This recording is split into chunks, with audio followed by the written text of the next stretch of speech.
Exercise 3.4 में आपको पहले क्वेश्चन में ट्रू और फॉल्स बताना है। ट्रू फॉल्स में पहला कह रहा है ऑल रेक्टेंगल्स आर स्क्वायर, सभी रेक्टेंगल स्क्वायर होते हैं।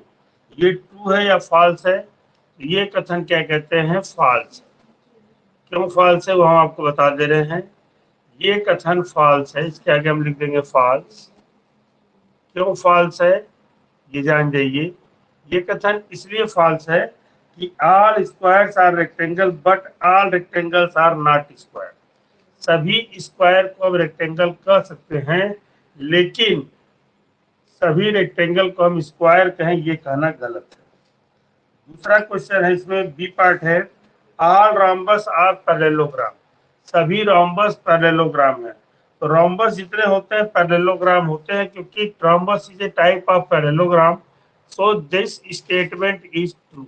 ये कथन क्या है? ट्रू है, उसके आगे ट्रू लिख देंगे। फिर कह रहा all squares are rhombus and also rectangle, all squares are rhombus and also rectangle. हम आपको बता दें कि ऑल स्क्वायर आर रोम्बस होते हैं, क्योंकि square is A special type of rhombus. तो रोम्बस का एक विशेष प्रकार होता है, क्या कहते हैं, स्क्वायर, जिसमें प्रत्येक एंगल 90 डिग्री का हो जाता है। और आल्सो रेक्टेंगल, अगर क्या कहते हैं सभी स्क्वायर क्या है, रेक्टेंगल भी होते हैं। ये भी कथन मेरा सही है, तो दोनों बातें ये सही हो गई, तो यहाँ पे लिख देंगे ट्रू। ये है क्या? ट्रू। फिर तीसरा अगला है all squares are not parallelogram, all squares are not parallelogram. ये फॉल्स है, क्योंकि सभी स्क्वायर क्या होते हैं, उसके पैरेललोग्राम होते हैं, क्योंकि square is A type of parallelogram. तो ये कथन क्या है आपका? फॉल्स, इसके आगे लिख दिया जाएगा। फिर नेक्स्ट है ऑल काइट्स आर रोम्बसेस, सभी काइट्स जो हैं रोम्बस होती हैं। ऑल काइट्स आर रोम्बसेस, तो ये ऑल काइट्स आर रोम्बसेस जो है ये फॉल्स है, क्योंकि ऑल काइट्स आर रोम्बसेस ये क्या है? फॉल्स स्टेटमेंट है। सभी काइट जो है रोम्बस नहीं होती हैं, ये फॉल्स स्टेटमेंट है। क्योंकि काइट में हमारी संलग्न भुजाएं क्या होती हैं, मतलब कि एडजेसेंट साइड्स क्या होती हैं, आपस में इक्वल होती हैं, अपोजिट साइड्स इक्वल नहीं होती हैं। इसलिए क्या कहते हैं कि यहाँ पे ये कथन गलत है कि ऑल काइट्स आर रोम्बसेस, सभी काइट जो होती हैं, ठीक है, वह रोम्बस होती हैं, ये कहना गलत है, क्योंकि काइट की सभी भुजाएं बराबर नहीं हो सकती हैं। फिर कह रहा है all rhombuses are kite, all rhombuses are kite। तो all rhombus क्या होते हैं? काइट होते हैं। ये कथन ट्रू है। ट्रू इसलिए है कि काइट हम कह सकते हैं संलग्न भुजाएं बराबर होती हैं, तो रोम्बस में क्या है, चारों साइड आपस में बराबर होती है। तो कोई भी हम एडजेसेंट साइड्स लेंगे तो वो आपस में बराबर ही आएंगी, तो इसलिए ये कथन क्या है? ट्रू हो गया आपका। फिर नेक्स्ट क्वेश्चन को अगर हम लेते हैं, ऑल पैरेललोग्राम्स आर ट्रापेजियम, सभी पैरेललोग्राम ट्रापेजियम है। तो जितने पैरेललोग्राम है, तो ट्रापेजियम की खासियत होती है कि कोई दो साइड्स क्या होनी चाहिए, उसकी पैरेलल होनी चाहिए, ठीक है। तो इसलिए ये कथन क्या है? ट्रू है, क्योंकि दो साइड्स इसकी पैरेलल जरूर होगी। चार और पैरेललोग्राम है तो चारों साइड बराबर होंगी, आपस में पैरेलल होंगी, इसलिए ये क्या है, वाक्य सही है। अगला है ऑल स्क्वायर्स आर ट्रापेजियम, सभी स्क्वायर ट्रापेजियम होते हैं। ऑल स्क्वायर है the pair of parallel sides, सभी स्क्वायर की पेयर ऑफ पैरेलल साइड्स होती है, इसलिए ट्रापेजियम हो सकते हैं। ये भी कथन क्या है? एच वाला भी ट्रू है, इसके आगे हम ट्रू लिख देंगे। फिर क्वेश्चन नंबर 2 पे चलते हैं। क्वेश्चन नंबर 2, दो वाला कह रहा है question,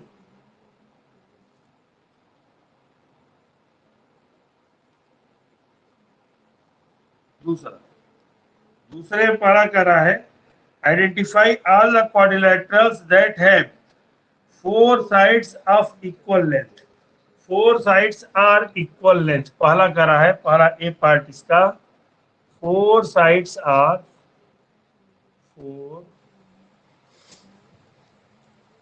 sides of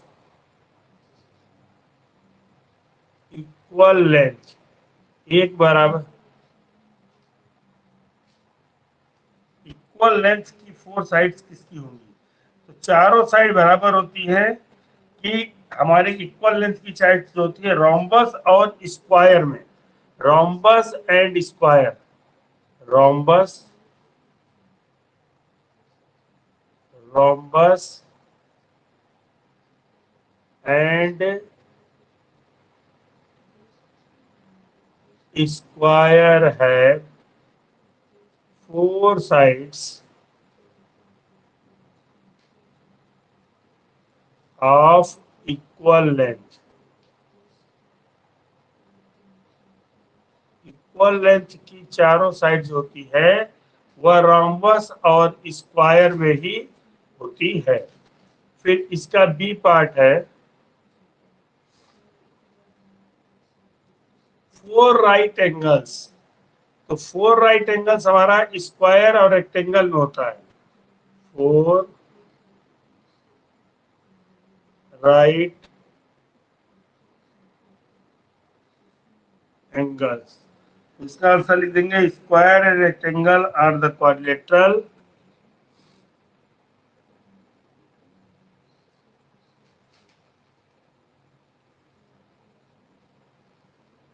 square and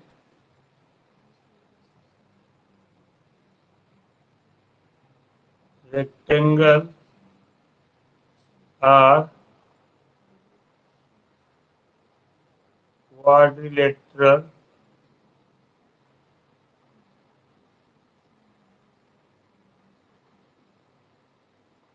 that has four right angles. Right angles, उसके चारों एंगल्स क्या होते हैं? राइट एंगल होते हैं। ये स्क्वायर और क्वाड्रिलेटरल में ऐसा होता है। फिर क्वेश्चन नंबर 3 है, क्वेश्चन नंबर 3 का फर्स्ट पार्ट है एक्सप्लेन ए क्वाड्रिलेटरल। तो पहला कह रहा है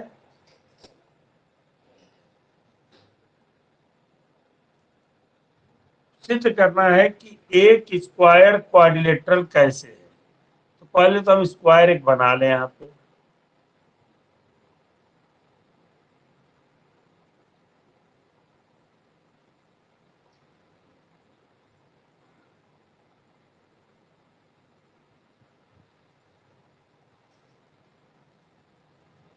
फिर से बनाते हैं।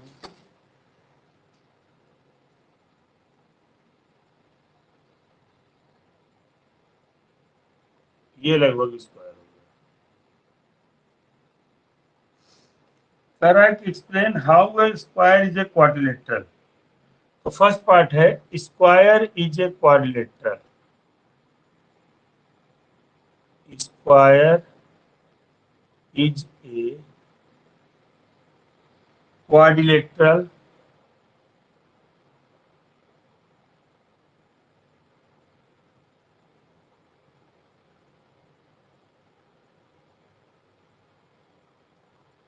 quadrilateral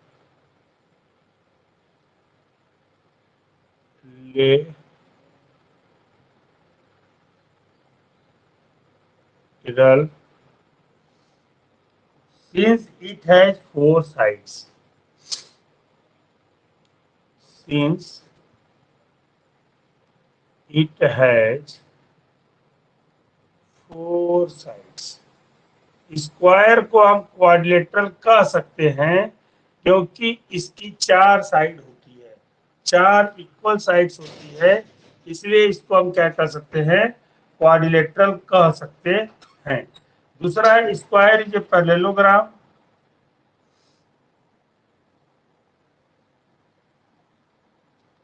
दूसरा है कि बताइए कि स्क्वायर एक पैरेललोग्राम है। क्यों पैरेललोग्राम है? A square is a parallelogram. A square is a parallelogram, सभी प्रश्नों में लिखना है सिर्फ parallelogram since its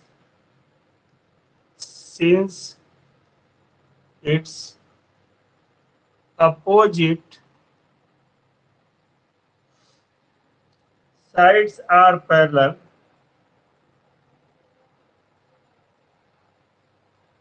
sides are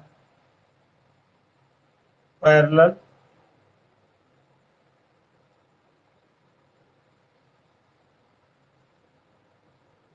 parallel to each other,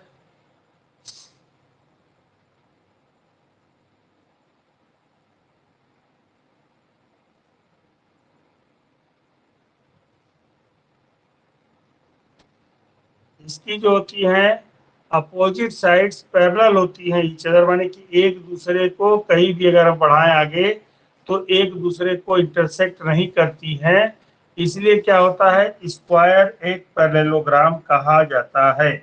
वैसे भी स्क्वायर एक टाइप ऑफ पैरेललोग्राम है। फिर square is a rhombus, square is a rhombus भी क्यों है, क्योंकि a rhombus a square is a rhombus since its four sides are the same length. A square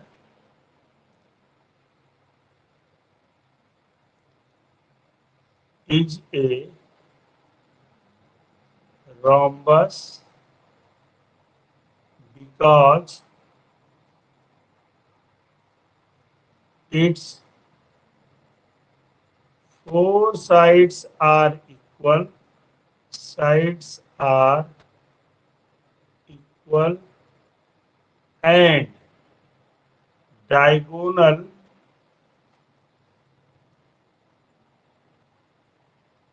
bisect each other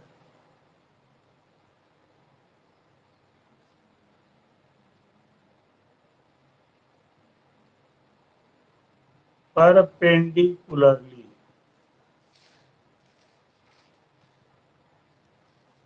diagonal क्या होते हैं, एक दूसरे को लंब समद्विभाजित करते हैं, इसलिए क्या कहते हैं कि उसको हम कहते हैं रोम्बस। रोम्बस की कंडीशन यही होती है कि चारों साइड बराबर होती है और उसके डायगोनल्स क्या करते हैं, एक दूसरे को परपेंडिकुलर बाइसेक्ट करते हैं, इसलिए वो क्या कहते हैं कि स्क्वायर को भी हम रोम्बस कह सकते हैं। ए स्क्वायर इज ए रेक्टेंगल, चौथी बात है कि स्क्वायर को रेक्टेंगल क्यों कहा जाता है, तो इसके लिए है square is a rectangle since each interior angles measures 90 degree। A square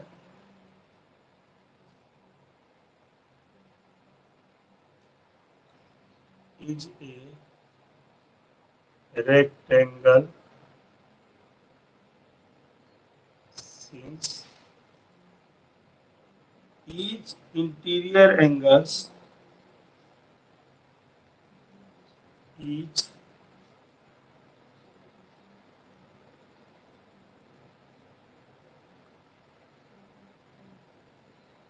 interior angles measures 90 degree।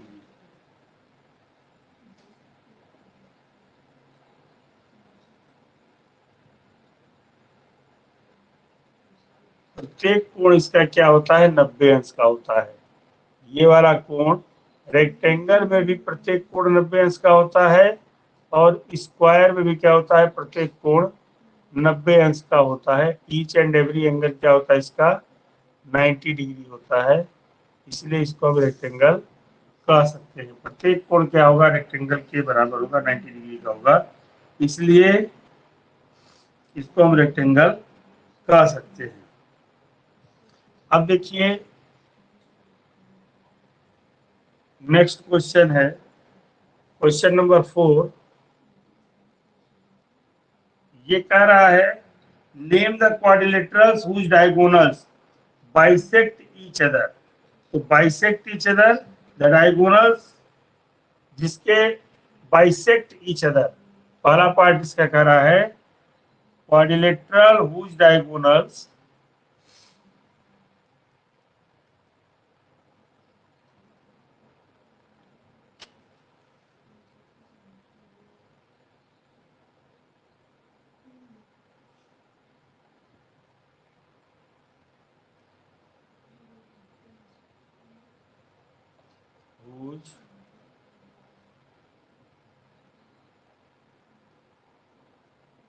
diagonals bisect each other। ऐसे कौन कौन से क्वाड्रिलेटरल हैं जिसके डायगोनल एक दूसरे को बाइसेक्ट करते हैं? बाइसेक्ट करते हैं यानी कि दो बराबर भागों में बांटते हैं। तो वह क्या है? पैरेललोग्राम, रोम्बस, स्क्वायर और रेक्टेंगल। तो कौन कौन से हैं? पैरेललोग्राम,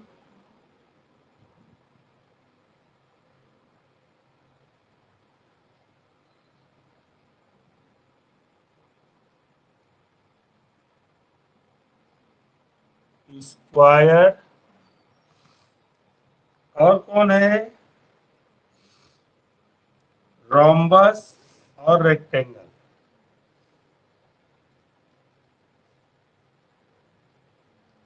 रोम्बस और रेक्टेंगल ये वह क्वाड्रिलेटरल हैं जिनके डायगोनल क्या करते हैं? एक दूसरे को बाइसेक्ट करते हैं, दो बराबर भागों में बांटते हैं। चाहे तो हम इनका फिगर इनके नीचे छोटा छोटा बना सकते हैं, बना देंगे तो अच्छी बात है। पैरेललोग्राम के लिए हमने मान लीजिए फिगर बनाया ये।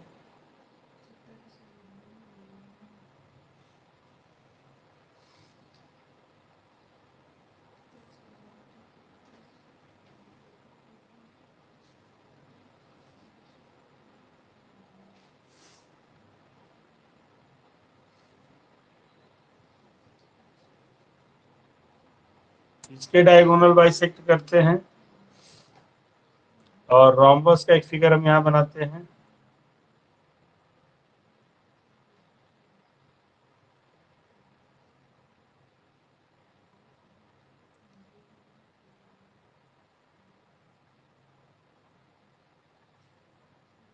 इसके डायगोनल क्या करते हैं? एक दूसरे को बाइसेक्ट करते हैं। इसके बाद हम आते हैं स्क्वायर।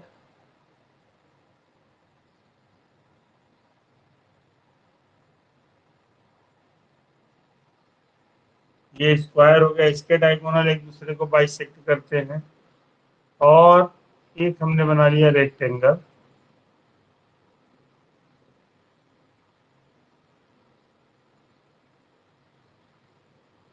इसके भी डायगोनल एक दूसरे को क्या करते हैं? बाइसेक्ट करते हैं। फिर कह रहा है डायगोनल्स इसके बाइसेक्ट करते हैं, मतलब कि डायगोनल इसको दो बराबर भागों में, डायगोनल इसके एक दूसरे को दो बराबर भागों में बांटते हैं। ये स्क्वायर का डायगोनल बांट रहा है और ये रेक्टेंगल का डायगोनल क्या कर रहा है? एक दूसरे को बाइसेक्ट कर रहा है। फिर इसके बाद हमारे पास है are perpendicular bisector of each other. दूसरा जो पार्ट कर रहा है quadrilaterals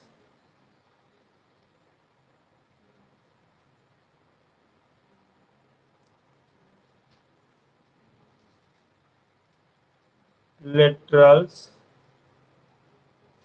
whose diagonals are perpendicular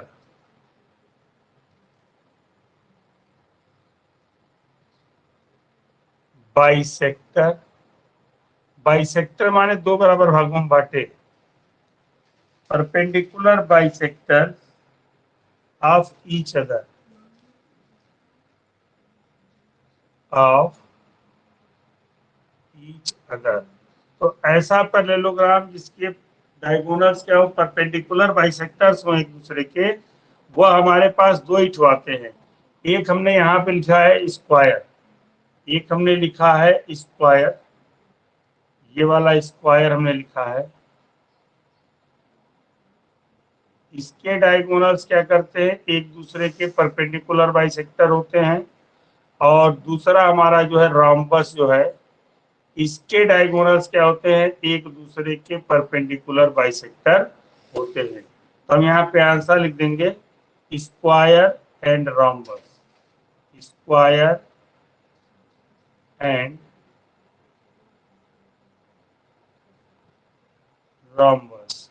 ये दो तो ऐसे हो गए जिनके परपेंडिकुलर बाइसेक्टर होते हैं, एक दूसरे को लंबवत समद्विभाजित करते हैं। और तीसरी बात उसने पूछा है क्वाड्रिलेटरल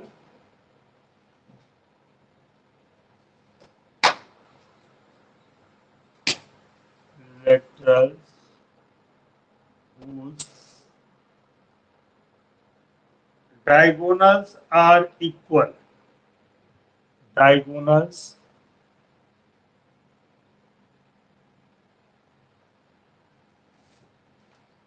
are equal। तो इक्वल की कंडीशन में अगर हम देखें तो हमारे पास जो आता है वो है स्क्वायर और रेक्टेंगल।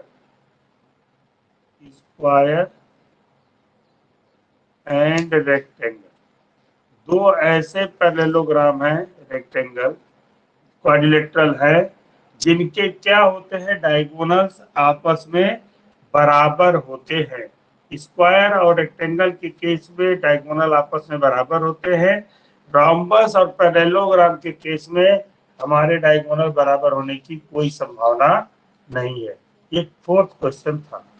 इसके बाद क्वेश्चन नंबर 5 है, explain why a rectangle is a convex quadrilateral. Explain करना है कि रेक्टेंगल क्यों कन्वेक्स क्वाड्रिलेटरल कहा जाता है। रेक्टेंगल कन्वेक्स क्वाड्रिलेटरल क्यों है। तो सबसे पहले हम रेक्टेंगल बना लें और इसका फिर एक्सप्लेनेशन हम कर दें। तो पहले हम रेक्टेंगल यहाँ बना लेंगे। एक रेक्टेंगल हमारा इस तरह से तैयार हो गया और फिर इसका एक्सप्लेनेशन करेंगे कि in rectangle there are two diagonals. Rectangle में क्या होता है, दो डायगोनल्स होते हैं। दो डायगोनल्स कौन कौन से होते हैं, एक डायगोनल ये गया है और दूसरा डायगोनल ये गया है। हम जो खींच रहे हैं ये दूसरा डायगोनल है। दो डायगोनल्स हैं, रेक्टेंगल में दो डायगोनल्स होते हैं। हम यहाँ लिख देंगे एक्सप्लेनेशन इसका, in a rectangle, in a rectangle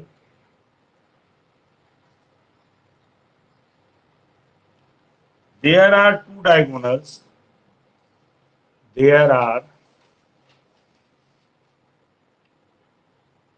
two diagonals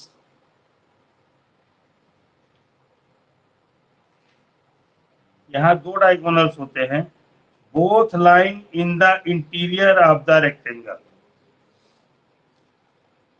both lying in the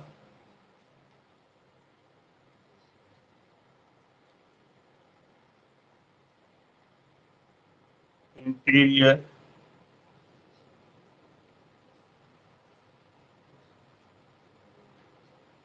of the rectangle,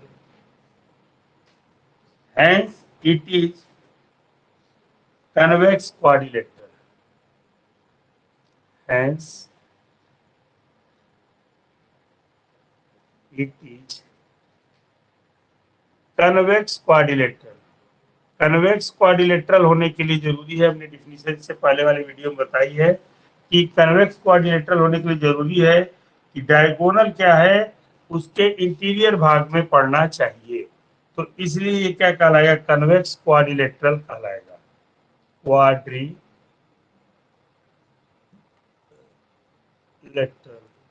हम यहाँ फिगर बना देंगे तो इससे यह स्पष्ट हो जाएगा कि कन्वेक्स क्वाड्रिलेटरल रेक्टेंगल के बारे में हमको जानकारी है।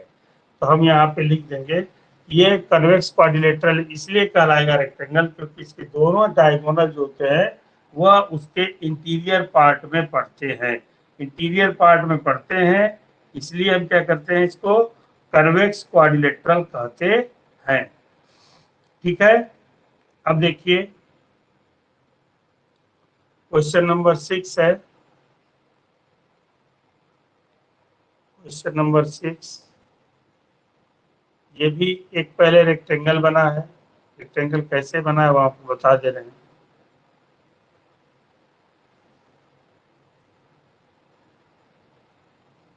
ये बनाया गया है,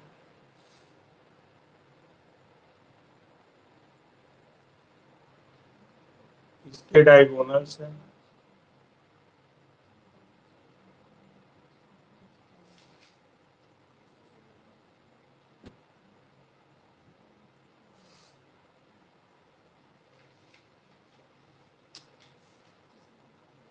हमने क्लेचर किया गया है ए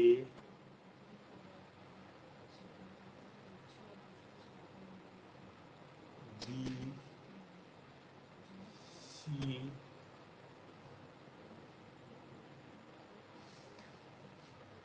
डी, बीच में ओ है। कह रहा ABC is a right angle triangle. पहले इसने बनाया था एबीसी एक राइट एंगल ट्राइंगल है। राइट एंगल ट्राइंगल एबीसी को जो हमने निर्माण किया है वो कैसे किया है वो आपको बता दें। यहाँ पे एबीसी जो बना है वह राइट एंगल ट्राइंगल बना है। कैसे बना है वो आपको बता दे रहे, देख लीजिए। एबीसी को ए से बी को मिलाए हैं, ठीक, और बी को हमने सी से मिलाया है राइट एंगल ट्राइंगल बनाने के लिए, और ए को फिर हमने सी से मिलाया। तो एबीसी राइट एंगल ट्राइंगल है क्योंकि इसका प्रत्येक एक कोण क्या है, 90 अंश है। बी पर क्या है, 90 डिग्री का है। इसलिए क्या कहा जाएगा, राइट एंगल ट्राइंगल कहा जाएगा।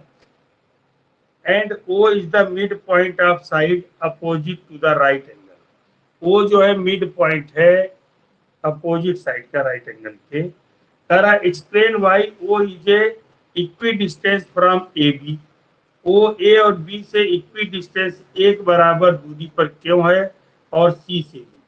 वो जो है ए बी और सी तीनों से बराबर दूरी पर क्यों है, ठीक है।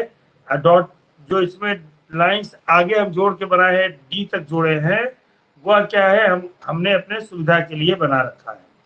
तो इसका उत्तर होगा, पहले लिखेंगे draw lines A D and D C.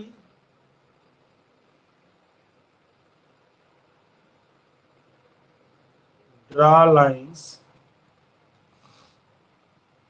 AD and DC, AD and DC, such that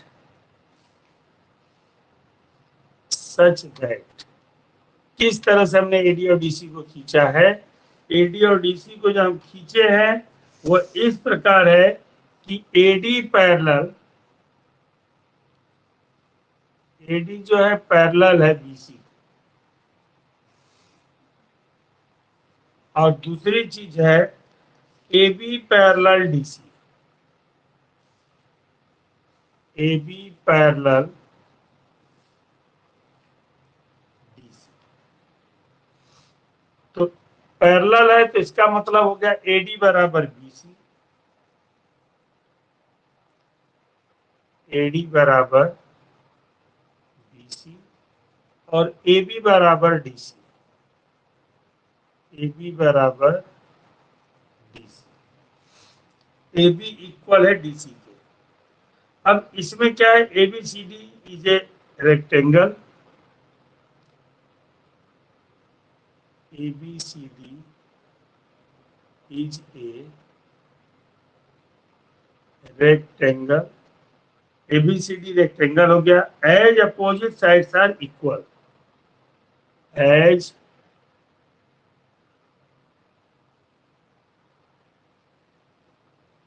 opposite sides are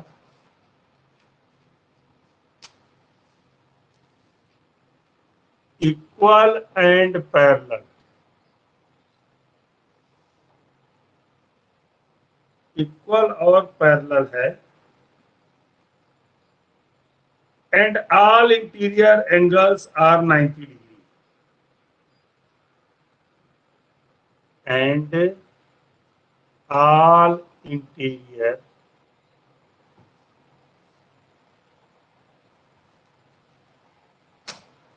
angles are 90 degree. प्रत्येक कोण क्या है? 90 डिग्री है। ठीक है। और हमको ये मालूम है कि diagonals of rectangle are bisect each other. Diagonals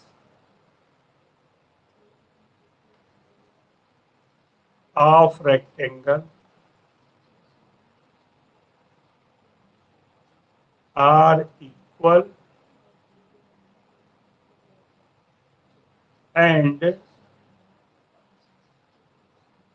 bisect each other।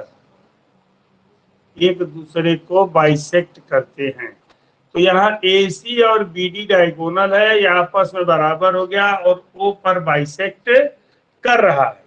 O पर क्या कर रहा है? दो बराबर भागों में इसको तोड़ रहा है। तो यहाँ पे क्या हो जाएगा? बराबर होने के कारण ये क्या हो जाएगा? AO बराबर OC। यहाँ लिख देंगे AO is equal to OC is equal to BO is equal to OD। ये सब आपस में बराबर हो गए। 10 O is equi distance from ABC। इससे स्पष्ट हो गया 10 O इज इक्वी डिस्टेंस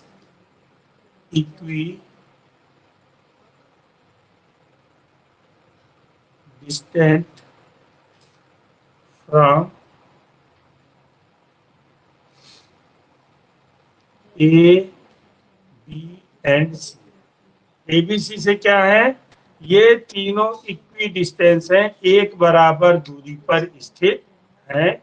और इसलिए हम क्या कर देंगे? यहाँ पे सिद्ध कर लेंगे। पहले ट्रायंगल दिया गया था और बताया गया था वो AC का मध्य बिंदु वो है।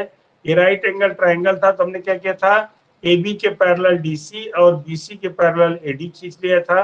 ये सारे एंगल हमारे राइट एंगल हो गए थे। ये हमारा क्या हो गया था? ये रेक्टेंगल बन गया था और रेक्टेंगल के डायगोनल एक दूसरे को बाइसेक्ट करते हैं और दोनों आपस में बराबर होते हैं। इसलिए ये वाला डायगोनल इसके बराबर हो गया और ये इसके बराबर हो गया। तो अब बराबर होने पे ये क्या हो जाएगा? O की जो दूरी है ABC से बराबर बराबर दूरी पर हो जाएगी। और इसी के साथ एक्सरसाइज खत्म होती है। इसको, ये चैप्टर भी खत्म हो गया। इसको दोहरा लीजिएगा और नेक्स्ट चैप्टर के लिए अगले वीडियो में मिलेंगे। धन्यवाद।